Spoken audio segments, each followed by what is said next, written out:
Wheel centering rings. What are they for? Do you need them? Let's find out.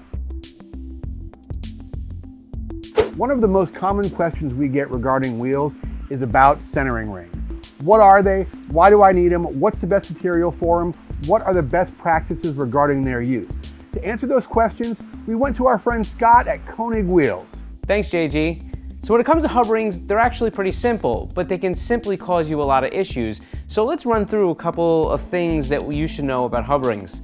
First thing is, they're essentially a dowel pin. They go into the back of a wheel, and what they do is they're basically there to size the center bore of your wheel to the hub size of your car. When you put this ring into the back of the wheel, it essentially is now hub-centric, meaning that it will be the exact size of your hub, and when you push it onto the car, it should be hub-centric.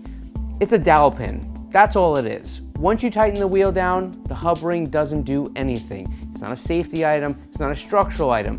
But not putting the hub ring in could easily cause you some vibration problems. And that's because it's possible that you could tighten the wheel down in a way that would make the wheel travel in a more elliptical pattern. Even if you're off by just a small bit, you could still experience vibration. So, some people that are going to refer to the term lug-centric, where they're actually using the lug nut tapered seat to go onto the wheel and kind of align it to the studs to make it lug-centric. It's not really a great term, and it's not 100%. So using a hub ring is always recommended.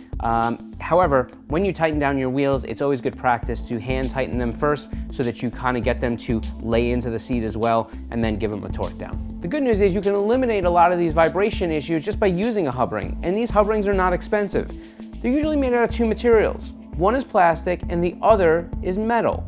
There are some pros and cons to each, and I'll run through them really quickly. First off, plastic is usually what we suggest, and the reason is for the average use, these plastic rings hold up perfectly well. And in addition to that, remember, they're a dowel pin. They don't hold any structural value, so once the wheels tighten down, they're not doing anything. When you use a metal ring, we all know what it's like when you get to the track or are trying to take your wheels off and you just can't quite get the wheel to come off the hub. And that is usually because of corrosion.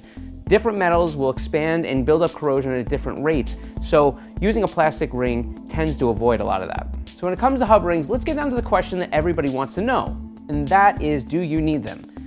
If you use your car for the street, I would say the answer is yes, unless your wheel is hub-centric. But if you're running an aftermarket wheel, there's a good chance that it won't be. So make sure you pick up a set of hub rings. When it comes down to a race car, you really have to make that call for yourself. Like I've said before, hub rings are not a structural or safety item. However, just for the fact that they're so inexpensive, I think putting them into the back of a wheel will minimize any issues you may have, and it's worth it. When we talk about metal and plastic hub rings, there's commonly an argument or debate that exists between the pros and cons of the material itself. And a metal hub ring and a plastic hub ring usually are going to be on the same level. People that think that this is stronger, again, it's not a structural or safety item, it's just a dowel pin. Once you torque the wheel down, it's not doing anything.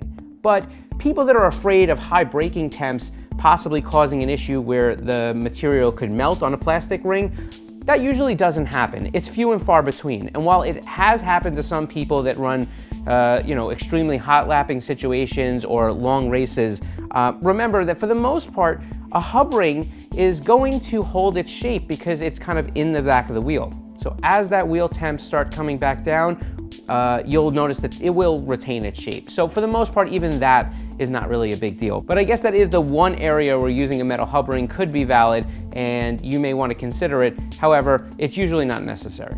So since we're talking about hub rings and we're going to be talking about a hub, there is one piece of hardware that you might be adding to your wheel and tire setup that could possibly make things a little bit more difficult, and that is a spacer. And that's because there are two types of spacers. One is hub-centric and the other one is non-hub-centric. When you have a non-hub-centric spacer and you go to put this on the car, especially if it's got a good thickness to it, you'll see that the hub snout or the hub lip that you have there on the flange isn't able to protrude past this spacer. That means that when you put a hub ring in the back of your wheel, it has nothing to center on. So what you can do is you can actually get a hub-centric ring, or that's sized correctly, or you can get a hub-centric spacer that essentially will slide into the center of the spacer and allow you to put a hub ring right on it. When it comes to best practices, I tend to like to put them into the wheel before putting them onto the car. However, The one thing that you may want to do is just pick yourself up some cheap brass brushes and make sure that you give that hub a clean before you go ahead and do that. One, it will save you some time and issue when you're trying to get the wheel perfectly centered. And two, if you are using a metal ring, it will kind of clear that corrosion that would already exist before you get there. Thanks, Scott. That's great info. Hopefully everybody learned a little bit about centering rings.